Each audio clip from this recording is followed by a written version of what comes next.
그러면 2022년 9월 텍톤 투자자문의 텍톤 웨비나를 시작하도록 하겠습니다. 저는 오늘 진행을 맡은 텍톤 투자자문의 신종민 상무라고 합니다. 반갑습니다. 저희는 이제 매월 마지막 주 수요일 오후 4시에 이렇게 웨비나를 열고 있고요. 저희는 글로벌 리서치를 하고 있는데 글로벌 리서치를 통해 가지고 저희가 가진 아이디어들을 여러 가지 자료들과 또 웨비나를 통해서 또 소통을 드리고 있습니다. 일단 저희 회사를 짧게 말씀을 드리면 저희는 글로벌 주식 액티브 상품을 운용을 하고 있고요. 글로벌 성장 산업의 혁신 기업에 투자를 하고 있습니다. 글로벌 리서치를 통해서 글로벌 성장산 혁신 기업을 저희 선별을 해서 집중 투자를 하고 있고요. 지금 어떤 성장 산업이라고 할 수 있는 전기차, 반도체, 클라우드, 2차 전지 등 많은 사업들을 리서치를 해서 그때그때 저희가 정기적으로 이제 발간하는 자료들이 있고 그거에 따라서 저희가 이렇게 웨비나를 또 하고 있습니다. 그래서 저희가 증권사별로는 글로벌 1임 상품을 또 운용을 하고 있고요. 또 랩 상품들도 운용을 하고 있습니다. 그러면 일단 오늘은 이제 두 가지 주제인데 먼저 산업에 대해서 저희가 또 말씀을 드릴 거고요. 최근에 여러 가지 환율이나 또 시장의 변동 상황에 대해서 또 저희가 글로벌 투자 전략에 대해서 말씀을 드릴 겁니다. 그래서 먼저는 가속되는 반도체 신제품 사이클에 대해서 저희 유럽에 있는 기업들을 중심으로 저희 텍톤 투자자문의 박연호 매니저가 발표해 주도록 하겠습니다.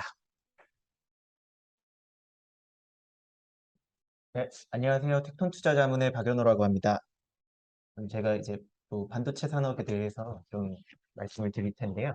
오늘은 이제 전력 반도체랑 MCU 쪽에서 일어나고 있는 이런 신제품 사이클, 그리고 그 분야에서 이제 좀 대표 기업이라고 뽑을 수 있는 두 개 기업에 대해서 좀 말씀드리도록 하겠습니다.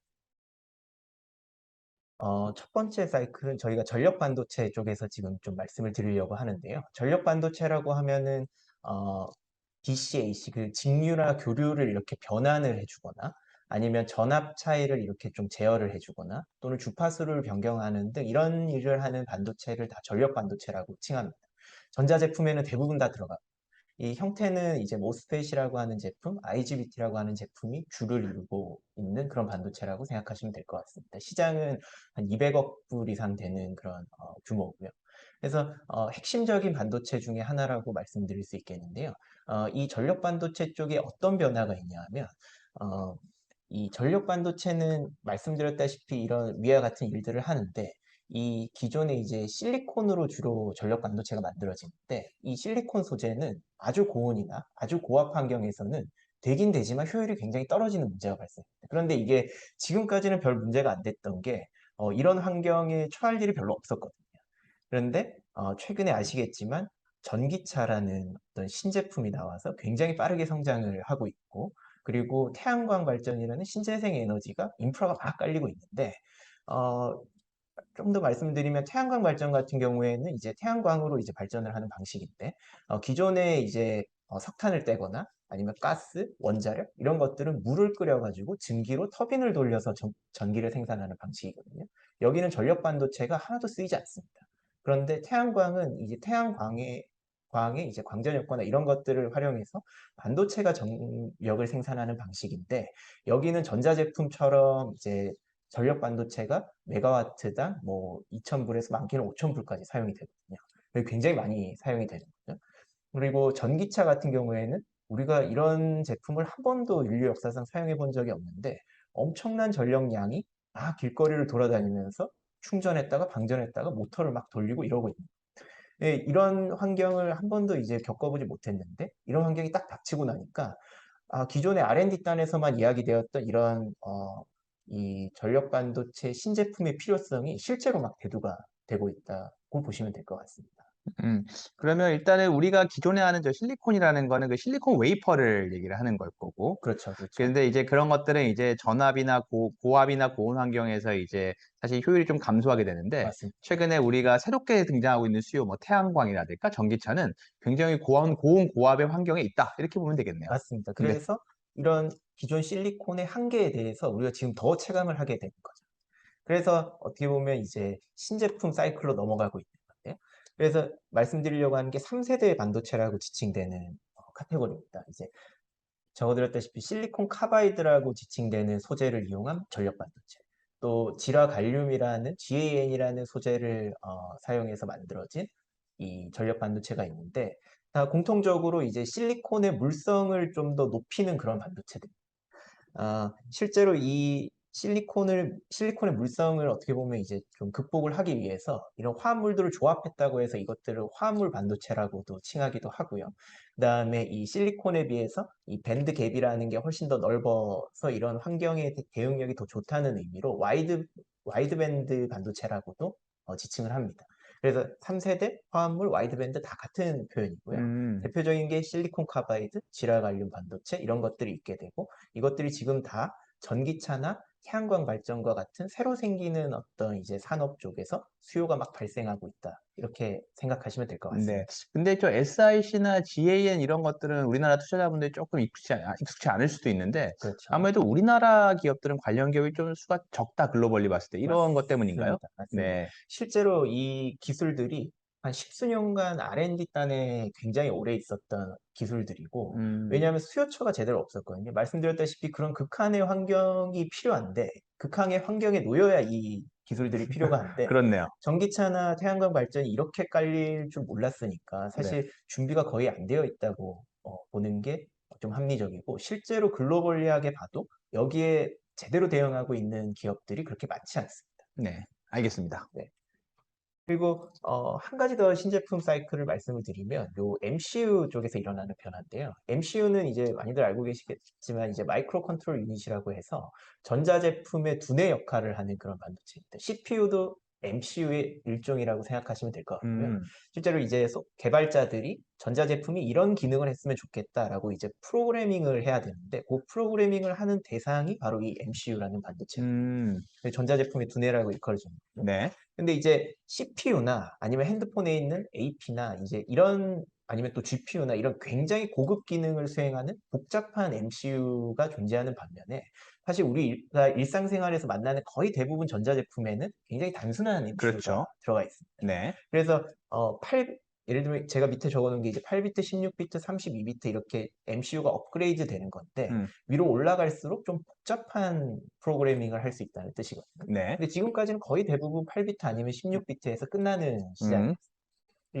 근데 이제 이것도 산업이 고도화되고 제가 밑에 적어놨지만 IoT라든가 산업 자동화라든가 특히 전기차가 이제 보급이 많이 되면서 이런 32비트 단의 복잡한 연산을 할 수 있는 MCU 수요가 지금 급격하게 증가를 하고 있는 것이죠. 네. 이 차를 예를 들면 내연기관에서도 MCU가 당연히 지금도 많이 사용이 되고 있는데요. 음. 과거 같으면은 그냥 문 열고 닫는 정도만 기능을 수행하는 MCU가 필요했다고 하면은 음.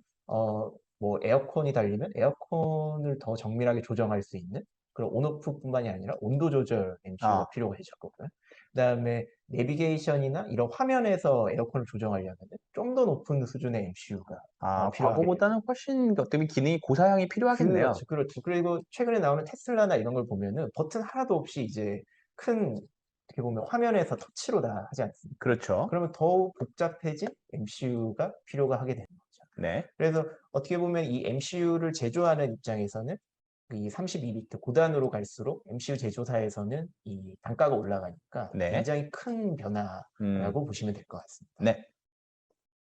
그래서 대표적인 기업을 저희가 한 두 가지 정도 꼽아 봤는데요. 음. 흥미롭게도 요 두 개 기업이 다 이제 유럽 기업입니다. 예, 그렇네요. 유럽에 있는 반도체 회사고요. 저희가 유럽 반도체에 대해서는 잘 감이 없지만 유럽에도 뭐 NXP라든가 저희가 지금 오늘 꼽은 인피니언, ST마이크로 이런 이제 굉장히 큰 반도체 기업들이 네. 존재를 하고 있습니다.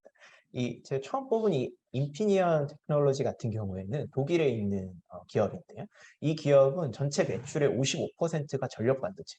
맞네요. 네, 그리고 전력 반도체 시장에서 글로벌 점유율이 20%가 넘는 1위 기업이기도 하거든요. 네. 이 회사가 1위인 만큼 지금 전력 반도체 쪽에 모든 제품을 다 대응을 하고 있고, 좀 전에 말씀드린 SIC나 GAN 신제품 쪽에서도 음. 제품을 많이 출시하고 또 투자도 이렇게 가속을 하고 있는 그런 그러면 이 상태입니다. 기업들이 실제로 매출이나 이익이 흐름이 좋나요? 그렇죠. 인피니언 같은 경우에는 지난해 매출과 수익성이 다 상승을 했고요. 물론 이것이 이제 음. 지금까지 이어지고 있는 어떤 반도체 쇼티지, 수급 불안에서 오는 가격 상승의 효과도 분명히 있는데, 네. 거기에 이런 지금 말씀드린 그것뿐만이 아니라 지금 말씀드린 이런 신제품이나 이런 효과들이 분명히 있다고 저희는 이제 판단을 하고 있고, 재무제표를 확인해 보셔도 지금 그런 수익성이나 매출 증가율이 올해까지 계속 이어지고 있거든요. 음. 예, 그 부분을 주목하시는 게 좋을 것 같습니다. 네. 그리고 이제 이 ST 마이크로 같은 경우는 71년도에 이제 프랑스와 이탈리아의 국영 반도체 기업 두 개가 이렇게 합병한 아, 네, 특이하네요. 합병해서 생산된 기업입니다. 이 회사도 굉장히 큰 기업이고요. 네. 이 회사 같은 경우에는 이 좀 전에 말씀드렸던 고사양 MCU 쪽에 좀 강점을 가지고 있고요. 음, 자체 추산으로는 지난해 이제 고사양 32비트 MCU 분야에서 글로벌 네. 점유율 1위를 했다고 합니다. 네. 그래서 지금도 그쪽으로 신제품을 계속 내고 있고 자기들 판단으로는 개발자들의 호응이 굉장히 좋아서 음, 자기들 이 인프라 안에 들어오고 있는 개발자 숫자가 매년 증가하고 있다 이렇게 표현을 하고 있고 네. 이 회사는 좀 전에 말씀드렸던 인피니온에 비해서 수익성이 좀 더 좋습니다. 그 이유는 어, 기본적으로 전력 반도체보다는 이 MCU 쪽이 조금 더 이제 수익성이 음, 높은 제품이고 이 음, 회사가 그 비중이 더 크다 보니까 이 음, 회사는 상대적으로 전력 반도체는 좀 작거든요. 네. 그러다 보니까 수익성의 차이가 그 정도 나는데 매출 증가율이나 또는 수익성의 증가 폭은 두 기업 다 만만치 않은 상황이라고 말씀드릴 수 아, 있겠습니다. 그러면 지금 아까 앞에서 말씀하신 뭐 3세대 반도체, 화합물 반도체나 네, 뭐 이제 고사양의 MCU, 32비트 MCU 같은 경우에는 저희가 딱 생각했을 때 수요가 지금부터 시작이다? 이제 막 시작된 어떤 맞습니다. 새로운 산업들이다 이렇게 봐도 될까요? 맞습니다. 좀 전에 말씀드린 요 신제품들이 수요처가 다 급성장하고 있는 산업들입니다. 음, 전기차, 뭐 태양광 발전, 산업 자동화 이런 음, 쪽들이 지금 앞으로 성장하면 더 성장하지 뭐 더 빠르게 얼마나 빠르게 성장할지를 논하는 이제 산업들이다 보니까 네네. 그쪽에서 지금 수요가 막 발생하고 있어서 음, 이 부분에 대해서는 저희가 어떻게 보면 추정치를 계속 이제 좀 당겨야 되는 시점이 아닐까 음. 그렇게 생각을 하고 있습니다. 아, 그리고 저런 기업들이 국내에는 많지 않고 주로 유럽 기업들, 또 맞습니다. 미국 기업들 위주로 좀 이루어져 있다 이렇게 봐도 그렇죠. 될까요? 네. 네, 그게 이제 또 어떻게 보면 이어지는 설명인데요. 이 회사들이 특이하게도 이제 팹리스나 또는 팹리스라고 이제 설계만 하는 기업들이 아니라 자기들이 생산 설비를 많이 가지고 있습니다. 네. 그래서 아웃소싱 비율이 뭐 20에서 30% 정도 되는데 네. 그거는 자기들이 필요에 의해서 그렇게 하는 거고요. 대부분 이제 자기들이 설비를 이제 가지고 있는 그런 기업들이라 네. 요 핵심 전력 반도체나 MCU는 요 회사들이 만들어주지 않으면은 시장에 풀리지가 않는 거예요. 음, 그래서 굉장히 어떻게 보면 과점력이 강한 그런 산업이라고 하실 수 있겠고요. 네. 근데 여기서 이어지는 게 이 회사들이 사실 어, 이 전기차나 태양광 발전, 산업 자동화에 대한 수요가 크지 않을 2, 3년 전까지만 해도 캐펙스 투자가 그렇게 많지 않던 그런 회사들입니다. 유지 네. 보수만 하던 회사들인데 네. 이 회사들이 지난해 한 하반기부터 해가지고 올해 중순까지 해서 굉장히 큰 대규모 투자 발표를 아, 막 하고 그런가요? 있습니다. 네. 이게 굉장히 이례적인 현상인데 음, 기사 봤듯이 ST 마이크로 같은 경우에는 이제 프랑스 크롤의 글로벌 파운드리라는 이제 유수의 이제 파운드리 회사와 함께 300mm 팹을 증설을 하기로 했고요. 네. 이게 규모가 한 3년 동안 지금 현재 캐파의 한 2배 정도까지 늘린다고 합니다. 큰 공약이네요. 총 프로젝트 금액은 뭐 7조 원이 넘는데요, 우리나라 돈으로. 사실 이 회사 입장에서는 굉장히 큰 규모의 투자인 거죠. 네. 그리고 인피니언 같은 경우에도 말레이시아 쿨림 지역에 이 SIC나 GAN 같은 3세대 반도체 생산하는 공장에 20억 유로를 지금 투자해서 음, 짓기 시작했어요. 네. 그래서 이 회사도 한 2024년부터 제품이 생산된다고 하는데 음, 매출이 2배 이상은 최소한 될 거라고 이제 이야기를 하고 있거든요. 네. 그래서 이 회사들이 이렇게 투자를 발표하는 게 좀 이례적인 현상이고 실제로 데이터를 봐도 이 연도별 캐펙스가 지난해 말부터 해가지고 급격하게 좀 증가를 하고 있습니다. 그렇네요. 인피니언 같은 경우는 올해 한 24억 유로, ST 마이크로 같은 경우는 36억 유로까지 이렇게 이제 캐펙스가 증가할 걸로 저희가 지금 예상을 하고 있고 이거는 이제 회사에서 발표한 자료를 토대로 저희가 추정을 한 건데 네. 그래서 이런 기업들이 지금 이 시점에 왜 이렇게 음, 캐펙스를 급격하게 지금 늘리고 있느냐? 음, 단순히 어떤 글로벌 반도체 수급 불안이 아니라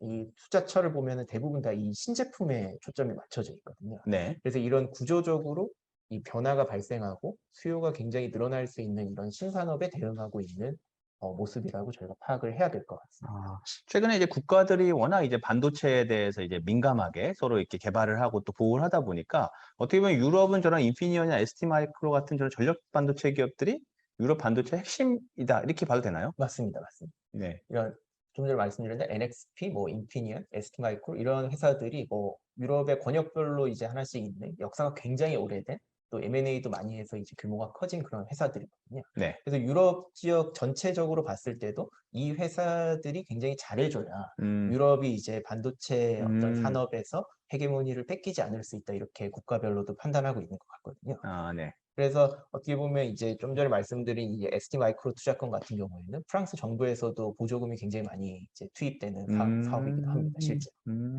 알겠습니다. 그동안 우리가 미국, 한국 이런 반도체 기업들은 많이 익숙할 텐데 유럽 반도체 기업들도 주목을 해봐야 될 것 같습니다. 네, 네, 그렇습니다. 감사합니다. 감사합니다. 일단은 저희 유럽 반도체에 대해서 한번 이야기를 나눠봤고요. 최근에 여러 가지 이제 매크로 상황들은 또 불안불안하지만 국가 주도로 저런 대규모 투자들이 또 지금부터 시작해서 내년에는 실질적으로 굉장한 투자하고 또 투자를 통한 또 신제품들이 나올 거라는 거를 우리가 인지하고 있는 건 또 중요한 것 같습니다. 그러면 그 다음으로 글로벌 투자 전략에 대해서 말씀을 드릴 텐데요. 오늘은 좀 엔화, 일본에 대해서 한번 또 말씀 한번 드려보도록 하겠습니다. 이거는 우리 저희 태권투자자문의 남동준 대표가 발표해 주도록 하겠습니다. 안녕하세요. 반갑습니다. 남동주입니다. 오늘 한 몇 분 들어오셨죠? 지금 한 15분 정도? 네. 네. 사실 오늘 같은 날은 한 분도 안 들어오실 줄 알았는데, 그래도 이렇게 많은 분들이 모이셨다는 게 놀랍기만 할 뿐입니다. 이게 이 짧은 시간이지만 여러분들하고 저희들하고 이제 앞으로 풀어나가야 될 숙제들이 더 많이 생겼는데, 거기에 어떤 실마리라도 되었으면 좋겠다는 생각을 갖습니다. 뭐 이거 악재나 지금 현재 시장의 부정적인 어떤 팩트를 얘기를 하면 뭐 사실 여러분들도 잘 아실 거고 또 뭐 한두 가지가 아닐 겁니다. 그래서 모든 것들을 다 얘기를 하면 너무 복잡해지니까 뭐 한 가지씩만 말씀드리는 거고요. 지난번 달에 저희들이 이제 달러 강세에 대해서 이제 얘기를 드렸고, 사실 달러 강세에 대해서는 저희들이 지난 한 4월 달부터 계속 얘기되던 부분이고요. 저희들도 이런 추세가 이렇게까지 강하게 갈 거라고는 생각을 못 했지만, 오늘 특히나 파운드화나 이런 것들이 더 이제 벌어지면서 사실 달러 자체의 힘만으로 달러 강세가 되는 게 아니라 다른 유로나 파운드나 엔화의 자체적인 약세가 달러를 더 강하게 만들어 버리는 거죠. 이 달러가 더 강하게 되면 뭐 그냥 결론적으로 그냥 계속 달러만 강하게 되면 아시겠지만 다른 나라들이 죽습니다. 다른 나라들이.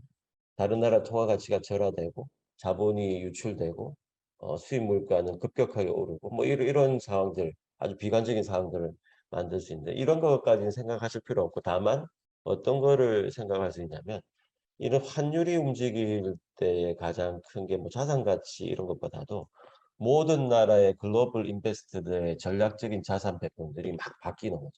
그 바뀔 때 피해가 가는 국가가 있고 조금 수혜가 가는 국가가 있습니다.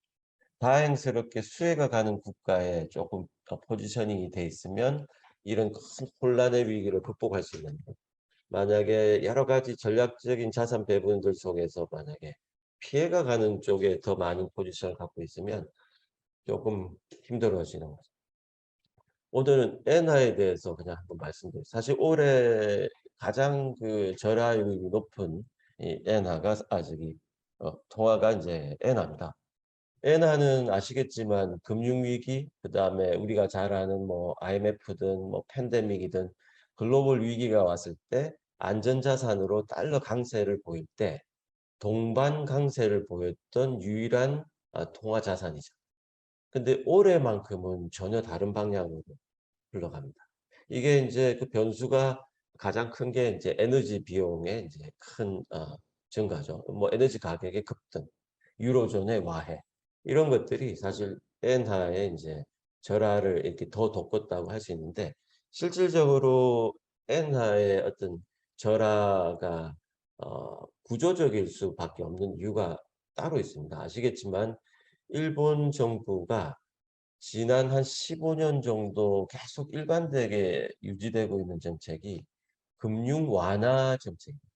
너무너무 오랫동안 디플레이션 때문에 이 디플레이션을 바꾸는 것만이 사실 일본 정부의 핵심이거든요. 그래서 금리가 어떻게 보면 캡으로 씌워져 있고 그 가운데 다른 통화가 강세가 될 때 일시적으로는 강세를 가지만 달러 같은 경우에 계속 꾸준하게 약세를 유지하는 이것이 전제된 첫 번째 조건이고 두 번째는 세입보다는 세출을 계속하고 있는 국가 중에 하나입니다. 지금 글로벌하게 실제로 재정을 투입하고 달러 대비해서 금리를 낮추거나 고정시킨 나라가 중국하고 일본밖에 없죠. 다른 나라는 다 금리 인상 와중에 재정 투입을 해야 되는 굉장히 복잡한 상황에 맞닥뜨리게 됩니다. 대표적인 게 어제 발표한 영국의 감세 정책인데 어떻게 보면 돈을 풀면서 긴축을 해야 되고 재정 투입을 해야 되고 재정 수지는 악화되는데 재정 투입을 해야 되고 이 굉장히 엇나가는 정책들을 쓸 수밖에 없는 그런 딜레마에 빠지는데 중국하고 일본은 이 정책을 거의 15년 동안 일관되게 추진을 하고 있습니다. 이게 아베노믹스의 세 가지 화살이라고 하는 부분인데요. 아주 공격적인 통화 정책, 통화 완화 정책, 아주 유연한 재정 투입, 뭐 이걸 통해서 디플레이션을 벗어나겠다는 게 아마 이 아베노믹스의 정책입니다. 일본도 자기 나름대로는 퍼스트예요. 자기 나름대로 자국 우선주의를 계속 얘기하고 있고 2002년부터 2008년 정도 한 74개월 정도의 일본이 2차 대전 이후에 뭐 아시겠지만 뭐 60년대, 70년대 빼놓고는 이 호황을 맞이합니다. 그다음에 2012년부터 19년 정도까지 또 다른 호황. 근데 우리의 호황하고는 좀 다르죠. 이 사람들은 경제 성장률이 플러스만 되면 호황입니다. 그게 78개월 정도 유지가 됐으니까 나름대로는 뭐 호황이라고 할 수 있죠. 그게 유일하게 2002년부터 2008년, 2012년부터 13년부터 19년까지인데 그 기간 동안 우리가 이자나미 호황, 아베노믹스 호황이라고 하는데 이게 실질적인 실효 환율입니다. 이 파란색 그래프가 일본의 50년간의 실질적인 실효 환율. 그렇죠. 그래서 이자나미든 아베노믹스든 실질적인 실효 환율이 굉장히 절하되는 국면에서 일본 경제가 살아났다는 걸 반영하고 있는 거죠. 이게 지금 떨어진 환율 정도는 1970년대 약 50년 전 환율 수준으로 넘어간 겁니다.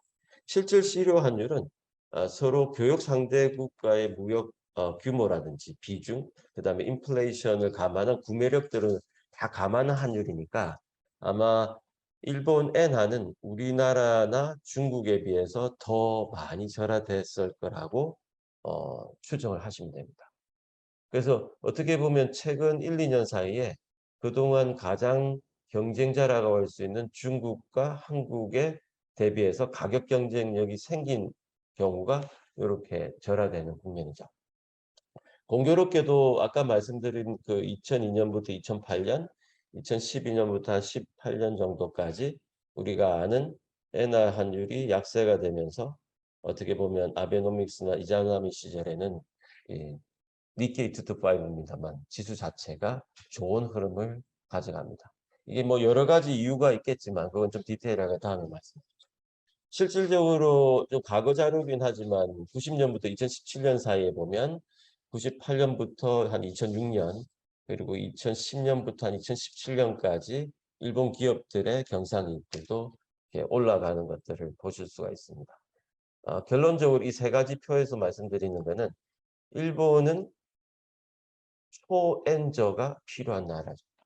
초엔저가 필요한 나라. 제조를 굳건하게 하고 있고 수출을 할 수 있는 나라. 일본, 중국, 한국. 이 세 나라는 어떻게 보면 절하가 자본 유출만 아니면 굉장히 좋은 GDP 그로스의 기여도를 보이는 거죠. 지금같이 조금 이 원자재 가격까지 오르는 상황을 뺀다고 하면 사실 일본만 하더라도 굉장한 무역 수지 흑자를 가져올 수 있는 거고요. 우리도 실질적으로 에너지 비용이 이 정도로 크게 늘어나지 않는 이상 실제로 원 달러 환율이 절하가 되면 실제 GDP 그로스에는 큰 문제가 없습니다. 근데 과거 우리가 원화가 절하가 될 때 보면 아시겠지만 N은 고가 됐어요. 엔고를 타고 우리가 원절의 효과를 굉장히 크게 보는 나라 중에 하나인데 지금은 조금 아닌 거죠. 그래서 우리나라 무역 수지나 수출입 증가율도 최근 5개월간 계속 빠지고 있고 요런 상황들이 좀 빚어지는 거예요. 이게 과거와 지금 현재가 굉장히 다른 거죠. 일본이 초엔저를 부과하고 있고 우리도 같이 절하되고 있지만 과거에는 이런 상황에서 사실 엔 대비해서는 우리가 절하가 더 컸었던 거죠. 그런 게 이제 조금 다른 차이입니다. 이 모든 근원은 사실 미국에 있습니다. 미국이 전체 GDP의 한 13% 정도를 팬데믹 시절에 퍼부었죠. 과거 글로벌 금융위기 때 퍼부은 돈이 GDP의 한 3%밖에, 4%밖에 안, 3, 4%밖에 안 됩니다. 한 3배 이상 정도 퍼부. 그걸 빼내려고 하다 보니까 여러 가지 문제가 생긴 거죠. 그 여러 가지 문제가 생긴 것들의 방법들을 금리 인상, 뭐 다른 것들 써봤는데 안 되다 보니까 이제 뭘 쓰죠? 실제로 환율까지 넘어간. 금리 정책으로 어떻게 보면 뭔가 무마될 줄 알았는데 이게 각 국가별로 금리 정책이 경쟁이 되다 보니까 실제로 환율 전쟁으로까지 번지는 거예요. 이게 억울하지만 이런 상황들이 이제 벌어지는 거죠. 거기서 조금 독립적인 나라가 사실 중국. 실제로 자본 유출입이 아직도 크게 통제가 돼 있고 미국이 금리 인상할 때 이 나라를 공격적으로 할 수 있는 나라. 다른 나라 대비해서 경기 부양을 그냥 아무 데나 할 수 있는 나라가 사실 중국 정도가 되죠. 얘들의 차이나 퍼스트도 우리한테는 굉장히 괴롭습니다. 이런 여러 가지 측면에서 우리가 샌드위치 신세를 면하고 있는 거죠. 특히나 영국의 감세 정책이 뭐 문제가 있다고 하지만 사실 이건 다른 나라에서 보는 거고 사실 영국은 자기 나름대로는 과거 대처나 그 당시 여러 가지 어려움을 겪었을 때 풀어나갔던 솔루션으로 감세를 뭐 70조씩이나 하면서 국채도 같이 발행하는 이런 어이없는 정책을 펼치게 되는 거죠. 자기 나름대로는 영국 퍼스트라고 할 수 있습니다. 지금 두 가지가 이제 굉장히 복잡하게 얽혀 있죠. 디레버리징을 해야 되는데 디글로벌라이제이션이 돼서 각국 사정에 맞춘 금리나 재정 정책이 각 국가별로 경쟁이 되다 보니까 환율 전쟁으로 비춰지게 되고 환율 전쟁이 글로벌 자금들을 급속하게 혼란에 빠뜨리게 되면서 각 국가별로도 정책이 엉망진창이 되는 이런 복잡한 상황들이 벌어지는 겁니다.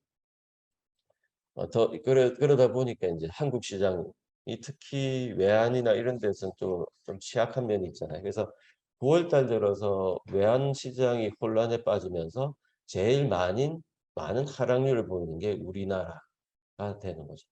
물론 뭐 신흥국들 뭐 파키스탄, 스리랑카도 있지만 우리가 훨씬 더 좀 불편한 그런 상황들이 벌어지고 있는 겁니다. 각국의 국내 문제가 세계 문제로 연결돼서 복잡하게 얽혀져 버렸죠. 사실 이 정도까지는 생각을 못했지만 저도 이런 것들이 금융시장이나 원자재 시장의 변동성까지 이제 확대가 된 겁니다. 위기는 위기고 우리가 이 위험을 뭐 갑자기 우리 이 생각대로 뒤바꿀 수는 없습니다.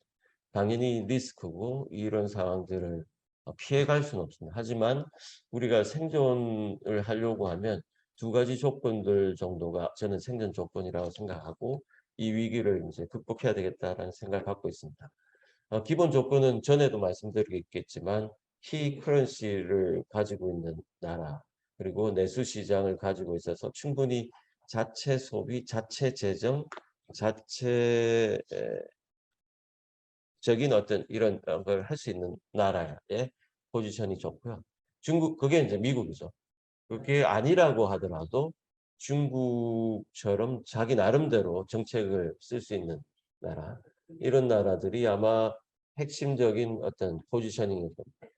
최근 상황에 제가 오늘 일본을 말씀드린 거는 다른 나라들이 피해가 갈 수가 있어요. 다른 나라 피해가 미국, 중국 말고는 피해가 다 갑니다. 그 피해 중에서도 조금이라도 좀 비껴갈 수 있는 나라 중에 하나가 또 일본이 될 수가 있습니다. 일본은 이런 절하가 어떻게 보면 정책 당국의 어떤 상황들과 맞아떨어지고 내수도 근 GDP 한 뭐 80% 정도가 넘습니다. 그래서 나름대로는 충분히 그걸 이렇게 버퍼를 갖고 있는 나라고, 이 나라가 이런 여러 가지 환율이든 금융시장이 이제 안정화된다는 얘기는 10월에 중국 당대회라든지 11월 미국 중간선거 정도가 되면 제 생각에는 이런 여러 가지 어떤 금융시장의 변화들이 조금 안정될 거라고 생각합니다. 그다음에는 아마 본격적으로 자기들이 경기 부양이나 재정 정책을 쓰겠죠. 그 쓰는 것의 핵심이 아시겠지만, 미국도 보시면 아시겠지만 뭐 전기차라든지 반도체라든지 기타 리뉴어블 에너지에 집중될 겁니다. 그 공장이 그냥 만들어지는 게 아니죠. 노동시의학적인 자본주의를 공장을 만드는 게 아니라 굉장한 오토메이션, 자동화된 공장을 지을 거고, 그게 핵심이 아마 일본 산업에 또 여러 가지 포지셔닝이 되어 있습니다. 그래서 좀 장기적인 그림이긴 하지만 저희들은 일본 비중을 어떤 환율의 측면, 그다음에 산업의 측면에서 전체적으로 볼 때 우리가 한 10% 정도 갖고 있는데, 한 15% 정도까지 늘릴 생각을 갖고 있고요. 한국은 아시겠지만 전에 한 15%에서 17%였다가 한 10% 정도 줄였습니다. 줄인 거를 또 일본 비중 일부, 또 중국 비중 일부로 이렇게 가져갈 생각을 가지고 있습니다. 뭐 굉장히 어려운 측면이라고 생각이 들고, 또 한국의 비중이 아마 많으실 걸로 생각하고 있습니다.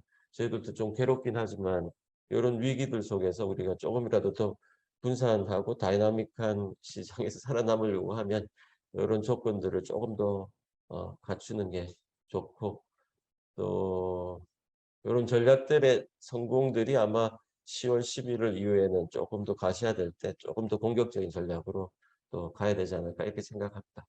어렵지만 그냥 간단한 아이디어 말씀드리고 왔습니다. 이상입니다.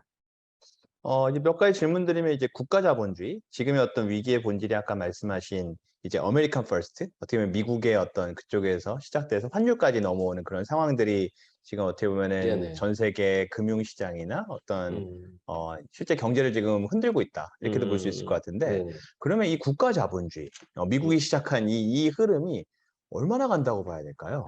그래서 사실, 환율도 지금 네. 계속해서 거기에 반영해서 지금 올라가고 있는데, 이거를 음. 시기를 어느 정도로 봐야 될까요? 사실 국가 자본주의는 좀 극단적인 용어죠, 사실은. 이게 뭐 우리가 자본주의가 있고 뭐 사회주의가 있는데, 국가 자본주의라서 조금 뭐 대표적인 게 중국이나 러시아, 뭐 러시아도 충분히 자본주의화돼 있거든요. 그래서 그런 것들을 말씀드리는데, 이거 좀 극단적인 네. 거고, 위기가 닥치면 이 위기, 특히 아시겠지만 지금은 전체 세계가 연결되어 있습니다. 금리나 환율로 연결되어 있기 때문에 팬데믹이 생길 때 우리가 아시죠? 전체 국가가 공조를 해야 돼요.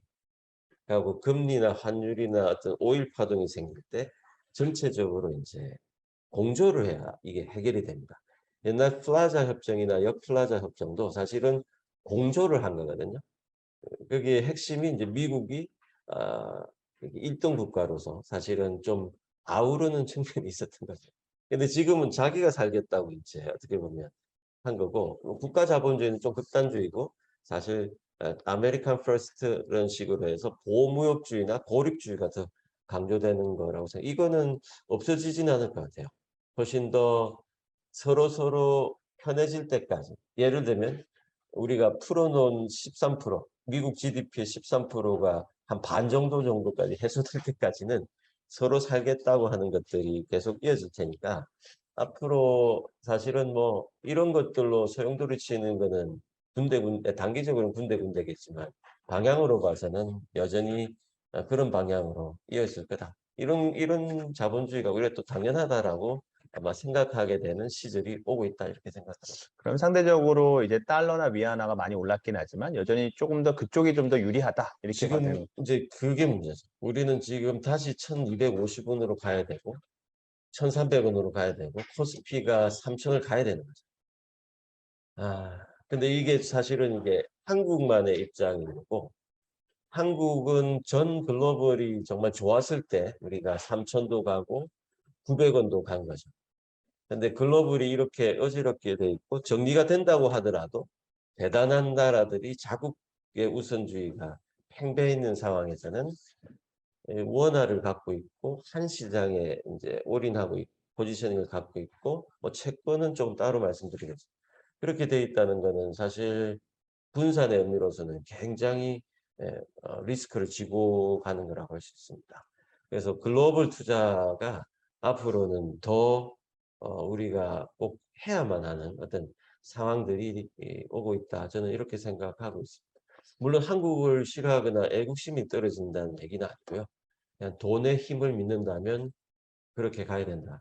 1,400원에서 1,200원을 자꾸 상상하지 말고 1,600 갔다가 1,400 간다든지 엔화가 150엔 가서 뭐 140엔 간다든지 뭐 이런 느낌으로 우리가 앞으로 적어도 한 6개월 정도는 가야 되는 거 아닌가 이렇게 생각합니다.